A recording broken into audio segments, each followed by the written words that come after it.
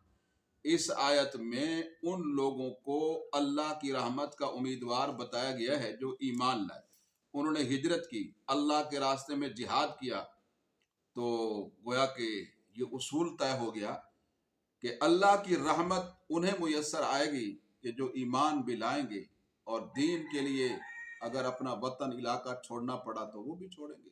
ہجرت تو بہرحال اس سے دین زندہ ہوتا ہے، اور جہاد فی سبیل اللہ سے دین کا تحفظ ہوتا ہے۔ یسألونک عن الخمر والمیسر، آیت نمبر 219، اے نبی کریم صلی اللہ علیہ وسلم سوال کرتے ہیں آپ سے یہ خمر کے بارے میں، انگوری شراب کے بارے میں۔ خمر ہر شراب کو نہیں کہتے، ہر نشاور کو نہیں کہتے، انگوری شراب کو کہتے ہیں۔ والمیسر، اور جوئے کے متعلق یہ سوال کرتے ہیں۔ قل فیہما اثم کبیر، آپ فرما دیجئے ان دونوں کا بڑا گناہ ہے، جوا ہو یا شراب۔ ومنافع للناس، اور لوگوں کے لیے کچھ فائدے بھی ہیں۔ وَإِثْمُهُمَا أَكْبَرُ مِن نَفْعِهِمَا، ان دونوں کا گناہ ان کے فائدے سے کہیں بڑا ہے۔ وَيَسْأَلُونَكَ مَاذَا يُنْفِقُونَ، اور آپ سے پوچھتے ہیں کیا خرچ کریں۔ قُلِ الْعَفْوَ، فرمایا جو ضرورت سے زیادہ دے دو۔ كَذَلِكَ يُبَيِّنُ اللَّهُ لَكُمُ الْآيَاتِ، اسی طرح اللہ تمہارے سامنے اپنی آیتیں کھول کر بیان کرتے ہیں۔ لَعَلَّكُمْ تَتَفَكَّرُونَ، تاکہ تم غور و فکر کرو۔ اس آیت مبارکہ میں 219 میں شراب اور جوئے کے متعلق لوگوں کے سوال کا ابتدائی گویا جائزہ لیا جا رہا ہے، تو اس سلسلہ میں یہ آخری آیت نہیں ہے۔ شراب جو ہے وہ بتدریج مختلف مراحل سے گزار کر اس کو حرام کیا گیا ہے۔ سورہ میدہ میں اللہ تعالیٰ نے دونوں کو حرام قرار دے دیا ہے، تو یہاں صرف ان دونوں چیزوں کے نفع اور نقصان کا جائزہ لیا گیا ہے۔ ظاہر ہے کہ کسی بھی چیز میں اگر نفع نقصان دونوں ہوں تو عقل مند انسان یہ دیکھتا ہے کہ اس میں نفع زیادہ یا نقصان۔ اگر نفع زیادہ ہو تو اسے اختیار کرتا ہے، معمولی نقصان کو برداشت کرتا ہے۔ اگر نقصان زیادہ ہو تو معمولی نفع کے حصول کی خاطر وہ جناب والا پھر نقصان کو برداشت نہیں کرتا ہے۔ تو چونکہ نقصان زیادہ ہے تو لہذا شراب سے اور جوئے سے انسان کو بچنا چاہیے۔ تو اور آگے اللہ تعالیٰ سے لوگوں نے یہ سوال کیا، لوگوں نے نبی علیہ السلام سے کہ ہم کیا خرچ کریں، ہم کیا خرچ کریں؟ تو فرمایا جو ضرورت سے زیادہ ہے وہ خرچ کرو تاکہ اور کی ضرورت پوری ہو جائے۔ وَيُؤْثِرُونَ عَلَىٰ أَنفُسِهِمْ وَلَوْ كَانَ بِهِمْ خَصَاصَةٌ، یہ صحابہ کرام کی صفت ہے کہ وہ ضرورت یعنی وہ اظہار کرتے تھے اس حال میں کہ خود انہیں اس چیز کی ضرورت بھی ہوتی تھی، وہ ضرورت کے وقت بھی خرچ کر دیتے تھے کہ چیز کی ضرورت ہے لیکن پھر دوسرے کی ضرورت کو ترجیح دیتے تھے۔ لیکن بہرحال عام مسلمانوں کے لیے فی الدنیا والآخرہ، فرمایا دنیا اور آخرت میں، یسألونک عن الیتامی، یہ لوگ آپ سے یتیموں کے بارے میں سوال کرتے ہیں۔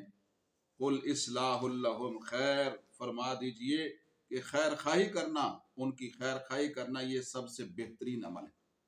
قل اصلاح لہم خیر، ان کی خیر خواہی کرنا یتیموں وغیرہ کی۔ وَإِن تُخَالِطُوهُمْ فَإِخْوَانُكُمْ فِي الدِّينِ، اگر تم انہیں خرچ کے اندر شریک کر لو تو وہ تمہارے دین میں بھائی، فَإِخْوَانُكُمْ، تو وہ تمہارے بھائی ہیں۔ وَاللَّهُ يَعْلَمُ الْمُفْسِدَ مِنَ الْمُصْلِحِ، اور اللہ فساد پھیلانے والے اور اصلاح کرنے والے کو جانتے ہیں کہ کون فساد اور بگاڑ پیدا کر رہے، کون اصلاح کر رہے۔ وَلَوْ شَاءَ اللَّهُ لَأَعْنَتَكُمْ، اگر اللہ چاہتا تو تم پہ مشقت ڈال دیتا۔ ان اللہ غفور عزیز حکیم، بے شک اللہ غالب ہے، اپنے حکم کو نافذ کرانے میں غالب ہے، اور حکیم حکمت والا ہے اپنے احکام کے اندر۔ اس آیت مبارکہ میں 220 میں یتیموں کے مال سے متعلق لوگوں کے ایک سوال کا جواب دیا جا رہا ہے۔ فرمایا کہ شروع میں لوگ یتیم بچوں کا مال اپنے مال میں شامل کر کے ان کی ضرورت پوری کرتے تھے۔ اس میں بعض لوگ بے احتیاطی بھی کرتے تھے، یتیموں کا مال جو ہے وہ ناحق کھا جاتے تھے، تو اس پر سخت وعید آئی، ڈانٹ آئی کہ اسے جہنم کے انگارے قرار دیا گیا یتیموں کا مال کھانا، تاکہ لوگ یتیموں کے مال میں ظلم اور ناانصافی نہ کریں۔ اس طرح انہیں تنبیہ کی گئی، لیکن بعض احتیاط پسند لوگ اس حوالے سے بہت تشویش کا شکار ہوئے کہ کہیں ہم بھی اپنے پیٹ میں جہنم کے انگارے تو نہیں بھر رہے، تو انہوں نے اپنی پرورش میں موجود یتیم بچوں کی ہر چیز الگ کر دی، ان کا کھانا پینا، دودھ، دیگر ضروریات سب الگ کر دی۔ تو اس کا نتیجہ یہ ہوا کہ ان کی چیزیں خراب ہونے لگیں، سڑنے لگیں، کیونکہ انہیں محفوظ کرنے کے لیے اس وقت تو اسباب نہیں تھے، اور یہ ممکن بھی نہیں تھا کہ ان بچوں کے لیے جو کھانا پکایا گیا ہے کہ وہ سارے کا سارا جو ہے وہ کیا ہو جائے، ایک وقت میں کھایا جائے۔ تو ظاہر ہے کہ یتیموں کا نقصان تھا، تو اللہ تعالیٰ نے فرمایا ایسی کوئی بات نہیں ہے۔ مطلب یہ ہے کہ ان کے مال کو ضائع ہونے سے بچاؤ، باقی وہ تمہارے ساتھ اکٹھا کھاتے ہیں تو کچھ ان کا مال کچھ آپ کا مال شامل کر لو، تو اس طرح اکٹھا کھانے میں کوئی کم کھاتا ہے کوئی زیادہ کھاتا ہے تو یہ معاف۔ بہرحال یتیم کی کفالت جو ہے یہ بڑا کار ثواب ہے۔ نبی کریم صلی اللہ علیہ وسلم نے ارشاد فرمایا ہے،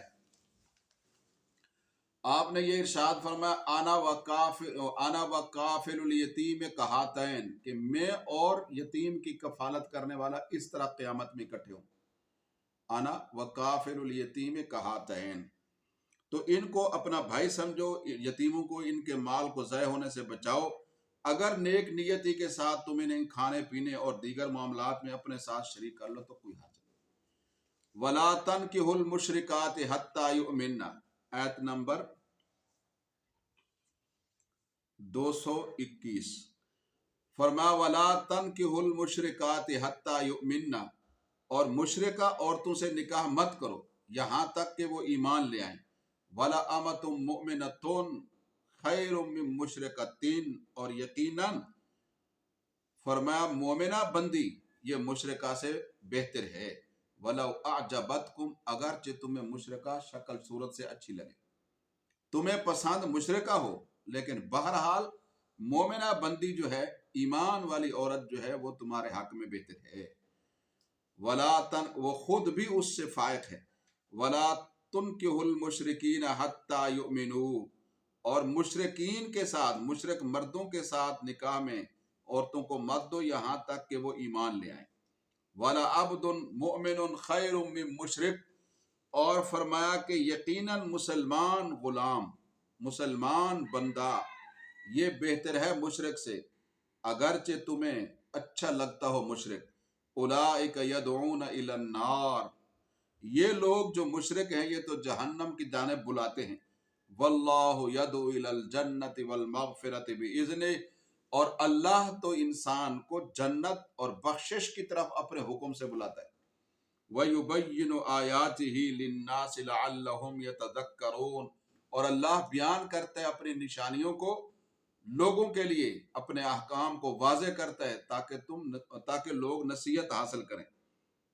اس آیت مبارکہ میں نکاح کے حوالے سے ایک خاص حکم دیا جا رہا ہے کہ جس کا مقصد نکاح کے ذریعے مسلمان اور مشرک کے جمع ہونے اور نسل کے بڑھانے کی روک تھام ہے، تو واضح طور پر حکم دیا کہ مسلمان مرد کے لیے کسی مشرکہ عورت سے نکاح کرنا جائز نہیں ہے۔ کتابیہ سے نکاح کرنا اور مسئلہ ہے، اگرچہ وہ بہت ہی عورت حسین ہو، جمیل ہو، خوبصورتی میں اپنی مثال آپ ہو، لیکن اس کے ساتھ مشرکہ ہے تو جائز نہیں ہے نکاح۔ اگر کسی مسلمان کے پاس ایسے اسباب نہ ہوں کہ وہ کسی آزاد مسلمان عورت سے نکاح کر سکے تو اسے چاہیے کہ کسی مسلمان باندی سے نکاح کر لے، لیکن مشرکہ عورت سے کسی صورت بھی نکاح نہ کرے۔ اسی طرح مسلمان عورت کے لیے بھی جائز نہیں ہے کہ وہ مشرک مرد سے نکاح کرے، چونکہ مسلمان عورت اپنا نکاح خود سے کرنے کی بجائے اپنے سرپرست کے ذریعے نکاح کے معاملات طے کرتی ہے،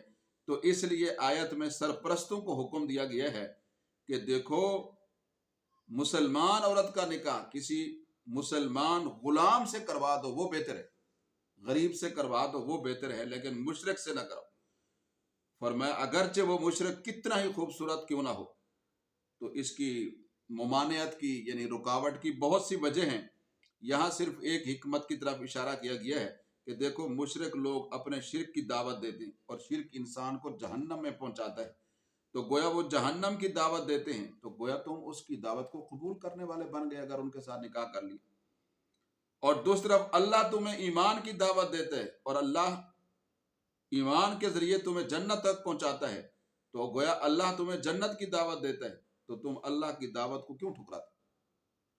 تو لہذا گویا کہ ہر قسم کے مشرک مرد اور ہر قسم کی مشرک عورت سے نکاح منع ہے۔ باقی اس کی تھوڑی سی تفصیل میں نے بتا دی کہ کتابی عورت اس سے مراد نہیں ہے، جو اہل کتاب میں سے یہود و نصارہ کی عورتیں ویس ان سے کر سکتے ہیں، لیکن ان کو مسلمان مرد تو ان سے نکاح میں ان کو لا سکتے ہیں، مسلمان عورت ان کے نکاح میں نہیں دی جا سکتی۔ اس کی وجہ یہ ہے کہ عورت تو محتاط ہوتی ہے کسی نہ کسی طریقے سے، تو وہ بیچاری پھر اگر ان کو دے دی تو وہ تو اپنا دین برقرار نہیں رکھ سکے گی۔ وَيَسْأَلُونَكَ عَنِ الْمَحِيضِ قُلْ هُوَ أَذًى فَاعْتَزِلُوا النِّسَاءَ فِي الْمَحِيضِ، یہ آیت نمبر 222۔ اور لوگ آپ سے پوچھتے ہیں، تو اچھا سوال یہ تو پوچھنا چاہیے، پوچھنے سے ہی علم آتا ہے۔ فرمایا آدھا علم دین کا مسئلہ پوچھنے کو قرار دیا گیا ہے۔ آدھا علم انسان پوچھ پوچھ کے کرتا ہے، آدھا پڑھ پڑھ کے کرتا ہے، حاصل کرتا ہے۔ وَيَسْأَلُونَكَ عَنِ الْمَحِيضِ، لوگ آپ سے ماہانہ ایام کے متعلق پوچھتے ہیں، حیض کے متعلق پوچھتے ہیں۔ قل فرما دیجئے دین کے بیان کرنے میں شرم نہیں۔ نبی کریم صلی اللہ علیہ وسلم نے اللہ کے احکام بلا کم و کاست من و عن بیان کیے۔ حضرت عائشہ صدیقہ رضی اللہ تعالیٰ عنہ ارشاد فرماتی ہیں کہ کتنی ہی زبردست اور خوب اور اچھی ہیں انصار کی عورتیں کہ ہر مسئلہ جو عورتوں سے متعلق ہے وہ نبی علیہ السلام سے پوچھتی ہیں واضح طریقے سے۔ تو یہ دین کے مسائل تو بہرحال پوچھنے چاہیے، کیونکہ یہ تو پاکی ناپاکی کے مسائل ہیں، حلال حرام کے مسائل ہیں اور بنیادی مسائل ہیں، ورنہ ان کے بغیر تو نماز کیسے ہوگی اگر یہ مسائل انسان کو نہ ہے طہارت کے۔ ویسے بھی طہارت ہمارے دین کے اندر نصف جو ہے ایمان قرار دیا گیا ہے، نصف دین قرار دیا گیا ہے طہارت کو۔ وَيَسْأَلُونَكَ عَنِ الْمَحِيضِ، اور فرمایا یہ سوال کرتے ہیں کس کے بارے میں؟ حیض کے بارے میں، ماہانہ جو ایام آتے ہیں۔ قُلْ هُوَ أَذًى، تو فرما دیجئے وہ تو گندگی ہے۔ فَاعْتَزِلُوا النِّسَاءَ فِي الْمَحِيضِ، تم عورتوں سے حیض کے دنوں میں جدا رہو، یعنی جماع نہ کرو، بس باقی جدائی ضروری نہیں۔ وَلَا تَقْرَبُوهُنَّ حَتَّى يَطْهُرْنَ، اور ان کے قریب نہ جاؤ، مجامعات نہ کرو یہاں تک کہ وہ ان دنوں سے پاک ہو جائے، یعنی خون آنا بند ہو جائے۔ فَإِذَا تَطَهَّرْنَ، پھر جب وہ خوب پاک ہو جائیں، فَأْتُوهُنَّ مِنْ حَيْثُ أَمَرَكُمُ اللَّهُ، پھر آؤ ان کے اس مقام سے جہاں سے اللہ نے حکم کیا ہے۔ اللہ نے حکم فرمایا جہاں سے کیا ہے۔ ان اللہ یحب التوابین، بے شک اللہ توبہ کرنے والوں کو پسند کرتا ہے، ویحب المتطہرین، اور اللہ پسند کرتا ہے پاک ہونے والوں کو۔ اس آیت مبارکہ میں ایک سوال جو صحابہ کرام نے کیا اس کا جواب دیا گیا ہے کہ نبی کریم صلی اللہ علیہ وسلم سے حیض کے خون کے بارے میں پوچھا گیا۔ صحابہ کرام کے سوال کا منشا اس کی تعریف پوچھنا نہیں تھا، بلکہ اس حالت میں اپنی بیویوں سے بے تکلفی کی آخری حد معلوم کرنا چاہتے تھے کہ اس حالت میں ہم جماع کریں یا نہ کریں۔ تو اس آیت میں فرمایا کہ وہ تو گندگی ہے، لہذا جب تک تمہاری بیویاں ماہانہ گویا کہ اس حیض کے خون کے دورانیہ سے گزر کر پاک نہ ہو جائیں تم ان کے قریب نہ رہو، ازدواجی تعلقات قائم نہ کرو، اس نیت سے ان کے قریب نہ جاؤ، کیونکہ یہ تو گندگی ہے، اور گندگی سے بچنے کا ظاہر ہے کہ ہر شخص فطرتاً طبعاً اہتمام کرتا ہے، اور ویسے بھی یہ ایک بیماری ہے، تو اس حالت میں تمہیں مزید احتیاط کرنا چاہیے۔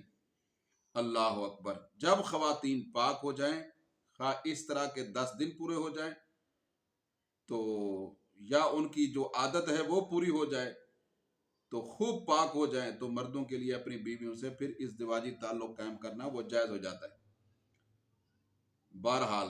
لیکن یہ تعلق، یہ قربت، یہ جماع یہ اپنی جگہ میں ہو، خلاف جگہ نہ ہو، یعنی اگلی شرمگاہ میں ہو، پچھلی شرمگاہ میں نہ ہو. کیونکہ نبی کریم صلی اللہ علیہ وسلم نے، ابن ماجہ میں یہ روایت ہے کہ وہ شخص کے جو کاہن کے پاس آئے اور وہ شخص جو پچھلے مقام میں بیوی کے پاس آئے، ان کے اوپر لعنت کی. یہ سنن ابن ماجہ کے اندر روایت موجود ہے. بہرحال اللہ تعالیٰ ارشاد فرماتے ہیں اقل مدت جو ہے حیض کی، اقل مدت، کم سے کم جو مدت ہے وہ 3 دن ہے، اور زیادہ سے زیادہ 10 دن ہے. 10 دن سے بڑھ جائے تو بیماری کا ہے، اس کے احکام الگ ہیں. اس کو استحاضہ کا خون کہتے ہیں، وہ رگ کے پھٹنے کی وجہ سے ہوتا ہے. اور 3 دن سے کم ہو تو بھی وہ بیماری کا ہو سکتا ہے، اس کے پھر احکام الگ ہیں. کیونکہ حیض کے اندر تو جو عادت ہے یا جو دن ہے، یہ اس میں تو نماز روزہ نہیں کرے گی، لیکن بیماری کے خون میں نماز روزے کے الگ احکام ہیں. بہرحال وہ فقہی مسائل ہیں، ہمارا موضوع نہیں ہے. نساؤکم حرث لکم، کسی بھی عالم سے پوچھ لیے جائیں، جو بھی اس کے اندر مبتلا ہو وہ کسی مقامی عالم سے پوچھ کے تو اس کے مطابق عمل کرے، اپنی نمازوں کو روزوں کو ضائع نہ کرے. نساؤکم حرث لکم، آیت نمبر 223. یہ تمہاری عورتیں تمہاری کھیتی ہیں. فاتو حرثکم، آؤ تم اپنی کھیتی میں انا شئتم، جہاں سے چاہو. لیکن آنا کہاں سے ہے؟ کھیت والے مقام سے، جہاں سے اولاد ہونی ہے. فرمایا اس میں جہاں سے چاہو، یعنی جون سی پوزیشن تمہیں پسند ہے. وَقَدِّمُوا لِأَنفُسِكُمْ، اور اپنے لیے آگے بھیجو کچھ نیکیاں، بھلائیاں. فرمایا وَاتَّقُوا اللَّهَ، اور اللہ سے ڈرتے رہو. وَاعْلَمُوا أَنَّكُمْ مُلَاقُوهُ، اور جان لو کہ بے شک تم اللہ سے ملنے والے ہو. وَبَشِّرِ الْمُؤْمِنِينَ، اور آپ مومنین کو خوشخبری دے. تو اللہ تعالیٰ نے یہاں عورتوں کو کھیتی قرار دیا ہے. تو ایک دانشمند آدمی، کوئی بھی عقل مند کاشتکار اپنی زمین میں ہی بیج بکھیرتا ہے، کسی دوسرے کی زمین میں نہیں ڈالتا. تو کسان اپنے کھیت میں آنے کے لیے کسی خاص وقت کا پابند نہیں ہوتا، ظاہر ہے. تو اس پر خاص سمت کا اہتمام بھی لازم نہیں ہوتا کہ کھیت میں ادھر سے ادھر آئے اپنے کھیت میں. تو بہرحال کسان کے لیے جو سب سے اہم چیز ہوتی ہے وہ تو پیداوار کا صحیح سالم ہونا. پیداوار کا صحیح سالم ہونا وہ تبھی ممکن ہوگا کہ جب وہ جناب والا بیج اپنی کھیتی میں ڈالے گا اور اس کی فرمایا کہ کیا کرے گا،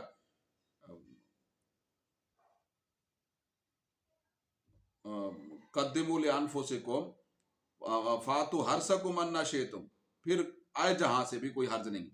آگے فرمایا کہ یہ سارا تم اسی کام میں مصروف نہ رہو کہ بس اسی کو کام سمجھو، میاں بیوی کے گویا ازدواجی تعلق کو، اور باقی نیک اعمال چھوڑ دو. بے شک یہ بھی نیک عمل ہے، یہ بھی اللہ کے قریب ہے، قریب کرتا ہے. توالد تناسل اس سے ہوتا ہے، اور انسان کی جائز مقام پہ خواہش پوری ہوتی ہے، اور اللہ کا حکم، یہ بھی آدھا دین ہے انسان کا. لیکن باقی آدھے دین کی بھی فکر کرو، نماز ہے، روزہ ہے، حج ہے، زکوٰۃ ہے، دیگر عبادات ہیں، معاملات ہیں، معاشرت ہے، اس کو بھی سنوارو. کیونکہ تم نے اللہ کے ساتھ کل ملاقات کرنی ہے. تو اپنا نام اعمال کا گویا کہ وہ تمہارے پاس میزان عمل جو ہے وہ بھاری ہونا چاہیے. یہ فرمایا انکم وبشر المؤمنین، اور مومنوں کو خوشخبری دے دے نیک اعمال کے ثواب کی. آگے اللہ تعالیٰ ارشاد فرماتے ہیں آیت نمبر 224، وَلَا تَجْعَلُوا اللَّهَ عُرْضَةً لِأَيْمَانِكُمْ، یہ سب احکام ہی ہیں. اور نہ بناؤ اپنی قسموں کا نشانہ، اپنی قسموں کو نشانہ مت بناؤ. فرما ان تبروا وتتقوا، اس بات سے کہ تم حسن سلوک کرو اور تقوی اختیار کرو. وتصلحوا بین الناس، اور لوگوں کے درمیان صلح کراؤ. واللہ سمیع علیم، اور بے شک اللہ خوب سننے والا اور جاننے والا ہے. عرضہ، عرضہ کہتے ہیں کسی چیز کو باندھ کر اس پر نشانہ درست کرنا، تو یہ عرضہ ہے. آیت کا مفہوم یہ ہے کہ تم نیکی نہ کرنے، تقوی اختیار نہ کرنے، اور لوگوں کے درمیان صلح نہ کرانے کے لیے اللہ کے نام کی قسمیں نہ اٹھاؤ۔ گویا اللہ کو اپنی قسموں کا تم نشانہ بنا رہے ہو، تمہیں تو یہ چاہیے تھا کہ ان کاموں کو کرنے کے لیے اللہ کے نام کی قسمیں اٹھاتے۔ فرمایا کہ ایک دوسرے سے باہمی تعاون کو معاہدے کرتے، نہ یہ کہ گناہ کے کاموں پر اللہ کی قسم اٹھا کر اسے اپنے نشانے پر رکھ لو، تو یہ منع ہے۔ تو بہرحال یہ ہے کہ بعض لوگ ایسے بھی ہوتے ہیں کہ جنہوں نے قسم اٹھا رکھی ہوتی ہے خیر کا کام نہیں کرنا، اچھائی کا کام نہیں کرنا۔ تو پیچھے میاں بیوی کا تذکرہ تھا، تو بعض اوقات میاں بیوی میں بھی اونچ نیچ ہو جاتی ہے، تو فرمایا اس کی صلح کرا دو۔ لا یؤاخذکم اللہ باللغو فی ایمانکم، فرمایا اللہ تمہاری بیہودہ قسموں پر تمہارا مواخذہ نہیں کرے گا، پکڑ نہیں کرے گا۔ وَلَٰكِن يُؤَاخِذُكُم بِمَا كَسَبَتْ قُلُوبُكُم، لیکن اللہ ان قسموں پر مواخذہ کرے گا جس کا تمہارے دلوں نے ارادہ کیا ہوگا۔ واللہ غفور الرحیم، اور اللہ بہت بخشنے والا اور حلیم ہے۔ واللہ غفور حلیم، بہت بردبار اور تحمل والا ہے۔ اس آیت مبارکہ میں 225 کے اندر بیہودہ قسم کی قسم قابل مواخذہ نہ ہونے کا ذکر کیا ہے، البتہ وہ قسم جو پختہ ارادے سے کی جائے اس پر اللہ تعالیٰ جو ہے وہ مواخذہ کریں گے۔ یہاں ایمان یمین کی جمع ہے، یمین کا معنی ہوتا ہے قسم۔ انسان کی زبان سے غیر اختیاری طور پر صرف عادتاً جو باتیں جاری ہو جاتی ہیں، متکلم کا مقصد قسم کھانا نہیں ہوتا، تو بہرحال اس کو قسم نہیں سمجھا جاتا۔ جیسے بعض لوگ تقیہ کلام کے طور پر کہتے ہیں قسم ہے قسم، تو یہ تو یمین لغو کہلاتی ہے، لغو قسم ہے، اس کا کوئی اعتبار نہیں۔ اور ایک ہے یمین غموس، گزشتہ واقعہ پر جھوٹی قسم اٹھا دینا، اس کا گناہ ہے، کفارہ کوئی نہیں ہے، چونکہ جھوٹ بولا اس نے اور اللہ کے نام کو استعمال کیا ہے، تو بے حرمتی کی اللہ کے نام کی، تو گناہ بہت زیادہ ہے۔ اور ایک ہے یمین منعقدہ، وہ یہ ہے کہ آنے والے وقت کے اندر کسی کام کے کرنے نہ کرنے کی قسم اٹھائی اور اس کو پورا نہیں کیا۔ اگر پورا کر دیا ہے پھر تو وہ قسم اس کی پوری ہو گئی ہے، اگر پورا نہیں کیا ہے پھر اس کو کفارہ دینا پڑے گا۔ کفارے کا ذکر آگے سورہ میدہ میں آئے گا انشاءاللہ، وہاں سے للذین مزید اس کی تفصیل وہاں آئے گی سورہ میدہ۔ للذین یؤلون من نسائہم تربص 4 اشہر، آیت نمبر 226۔ فرمایا کہ جو لوگ اپنی بیویوں کے پاس جانے سے قسم اٹھا لیتے ہیں کہ نہیں جائیں گے ہم بیویوں کے پاس، تو 4 ماہ تک انہیں انتظار کرنا ہوگا۔ فَإِن فَاؤُوا، پھر اگر وہ رجوع کر لیں اپنی قسم سے، فَإِنَّ اللَّهَ غَفُورٌ الرَّحِيمٌ، بے شک اللہ بہت بخشنے والا ہے۔ اس آیت مبارکہ میں قسم کی ایک خاص قسم کو ذکر کیا جا رہا ہے۔ پیچھے قسم کا تذکرہ تھا کہ یمین لغو، یمین غموس اور یمین منعقدہ، اور یہاں جو ہے قسم کی ایک خاص قسم ہے، اس کو ایلا کہتے ہیں، الف یا لام الف حمزہ، ایلا۔ تو یہ ایلا کیا ہے؟ اس کی صورت یہ ہے کہ کوئی شخص قسم کھا لے کہ میں اپنی بیوی کے پاس نہیں جاؤں گا، تو ایسی صورت میں 4 مہینے کی مدت متعین کی گئی ہے شریعت کے اندر، یعنی اگر 4 مہینے کے دوران وہ اپنی بیوی کے پاس چلا گیا تو اس کی قسم ٹوٹ جائے گی، جس کا اسے کفارہ ادا کرنا ہوگا، اور اس کی بیوی اس کے نکاح میں رہے گی۔ گویا کہ اس قسم سے اس کی بیوی اس گویا کہ ایلا سے اس کی بیوی مطلقہ نہیں ہوگی۔ تو یہ اللہ تعالیٰ فرماتے ہیں للذین یؤلون من نسائہم، ایسی بات کرنی نہیں چاہیے، لیکن بہرحال لوگ ایسا کرتے تھے۔ تو جو لوگ اپنی بیویوں کے پاس جانے سے قسم اٹھا لیتے ہیں، تربص 4 اشہر، انہیں 4 ماہ تک انتظار کرنا ہوگا۔ فَإِن فَاؤُوا، پھر اگر وہ رجوع کر لیں، قسم کو توڑ دیں، پھر کفارہ دینا پڑے گا 4 ماہ سے پہلے۔ فَإِنَّ اللَّهَ غَفُورٌ الرَّحِيمٌ، بے شک اللہ بہت بخشنے والا ہے اور اللہ نہایت مہربان ہے، اللہ نہایت مہربان ہے۔ اور آگے اللہ تعالیٰ فرماتے ہیں